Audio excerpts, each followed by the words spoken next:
Bonjour et bienvenue dans votre émission Vivre comme tout le monde ou presque. Nous sommes à Saint-Quentin et plus précisément, nous sommes à la résidence Tiertan avec sa directrice. Dans quelques instants, elle va nous expliquer pourquoi elle accueille ici un temps de parole réservé aux personnes atteintes de la maladie d'Alzheimer. C'est avec l'association France Alzheimer. Madame directrice, merci de nous recevoir ici dans votre résidence Tiertan. En quoi c'est important pour vous d'accueillir justement ce temps de parole de l'association France Alzheimer ? Pour nous, c'est important d'accueillir l'association France Alzheimer tous les mois à la résidence parce que on est sensible au fait que de nombreuses familles sont concernées par la situation, sont en recherche de temps d'écoute et de parole, de soutien et finalement accueillir l'association chaque mois au sein de la structure peut leur apporter l'occasion d'échanger, de rencontrer d'autres aidants, de trouver du soutien et des solutions dans leur organisation au quotidien. Ces temps de parole ne sont pas ouverts uniquement aux résidents de votre EHPAD. Et je pense que des gens de l'extérieur peuvent aussi venir ici participer à ces échanges. Alors oui, tout à fait. Les temps de parole sont ouverts à tout le monde, aussi bien aux familles de la structure qu'aux personnes de la région. C'est aussi un temps d'accueil très intéressant pour tous les aidants des usagers qu'on accueille au sein de la maison de Christine, l'accueil de jour, qui sont moins présents sur l'EHPAD, mais qui rencontrent déjà ces premières pathologies à domicile. Maintenant, toutes les personnes, même vivant encore à domicile, sont les bienvenues pour se joindre au groupe de parole et trouver des réponses à leurs questions. Si vous le voulez bien, on va tout de suite aller à la rencontre de Madame Coelho, c'est la représentante ici à Saint-Quentin de l'association France Alzheimer.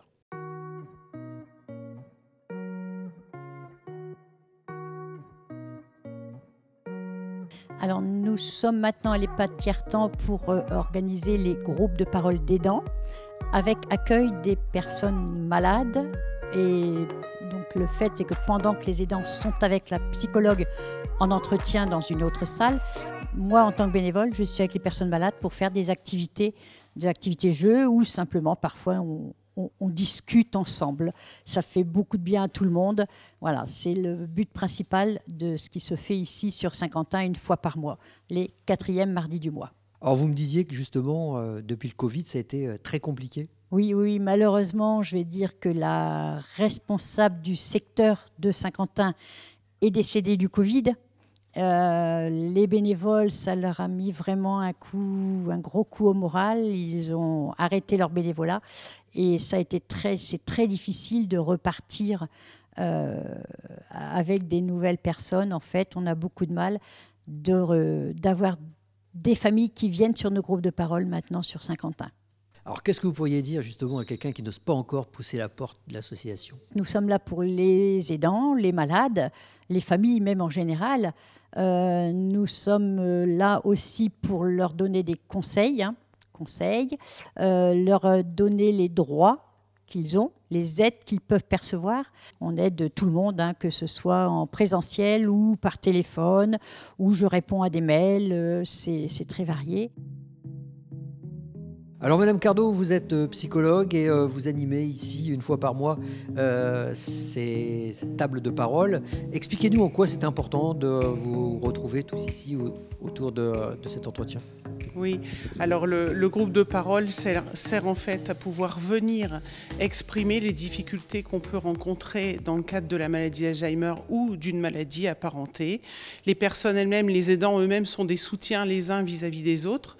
Moi, je suis là en fait pour expliquer les maladies, puisqu'on a un bagage théorique qui fait qu'on peut reprendre les choses de façon un petit peu plus académique. Donc expliquer la maladie pour que les personnes elles puissent la comprendre.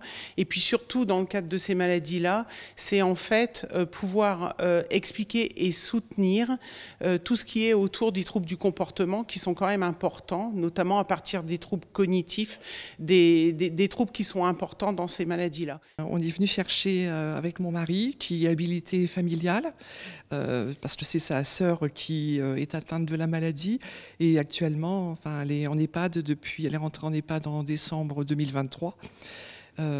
Avant, donc on était particulièrement, enfin, aidants très très proches parce qu'on s'occupait d'elle le matin, midi et soir.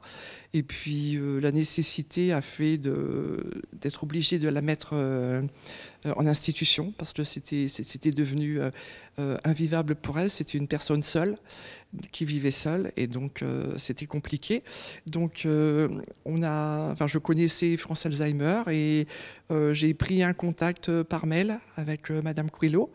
Elle nous a donné rendez-vous. Il y avait un film qui a été donné à Sénéqué. On y est allé, on l'a rencontré. Et puis après, voilà, on est arrivé tout naturellement ici. Et puis on a fait connaissance avec d'autres couples, des personnes qui étaient l'aidant et le mari malade. Voilà. Voilà, et avant de terminer cette émission, je voulais vous emmener à Amiens. On a été à la rencontre de l'association AD. C'est sa présidente qui nous accueille pour nous parler des maladies respiratoires.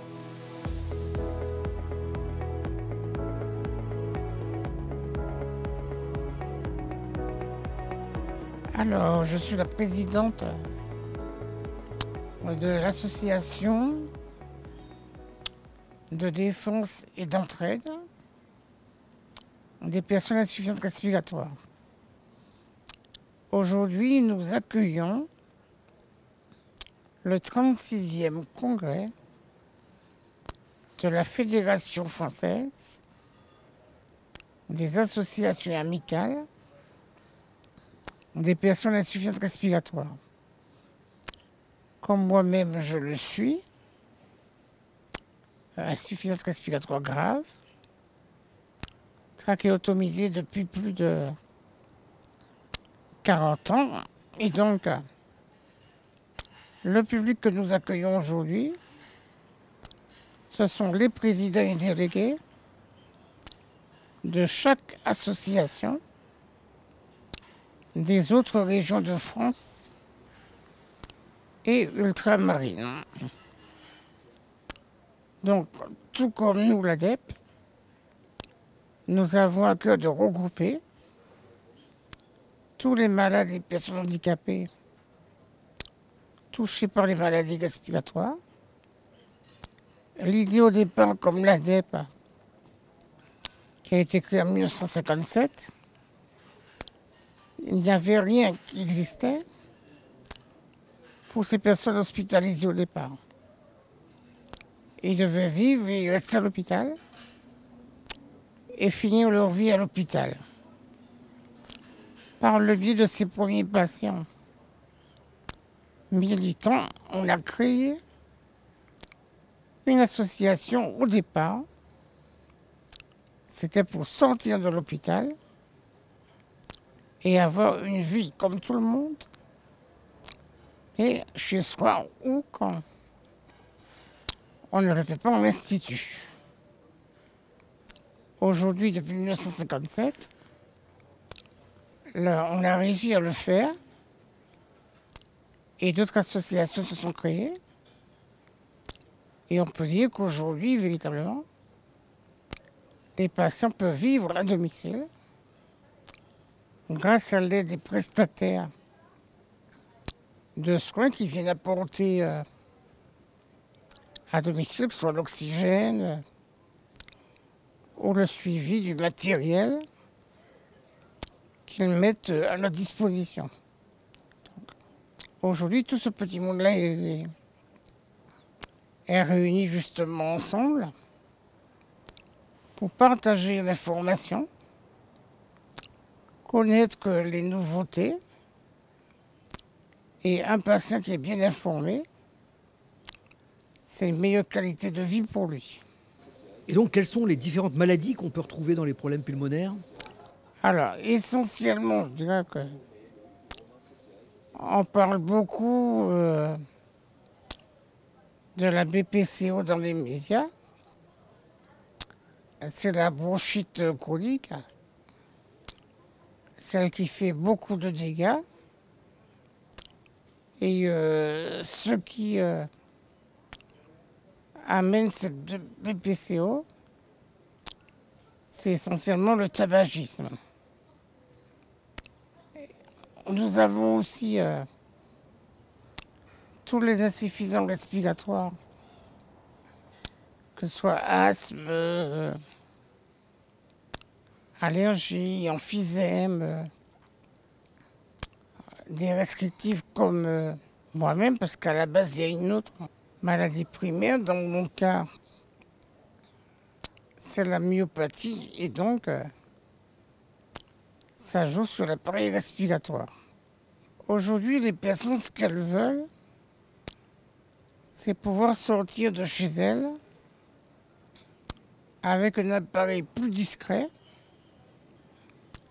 Donc c'est le cas aujourd'hui. Hein. Moi-même, j'ai un appareil respiratoire qui m'aide à respirer pendant que je vous parle, mais il est où vous ne le voyez pas, c'est la discrétion. L'oxygène, les concentrateurs, comme certains l'ont aussi, leur permettent aussi de sortir. Et puis il y a aussi tous les médicaments concentrés pour permettre à tout de se donner de marque. Voilà, on ne va pas dire un nom particulier puisqu'ils sont nombreux. Un petit pitch dans la bouche, donc on comprend, qui permet de prendre une bouffée de médicaments, mais qui va agir tout de suite pour mieux dilater les bronches et avoir une meilleure respiration.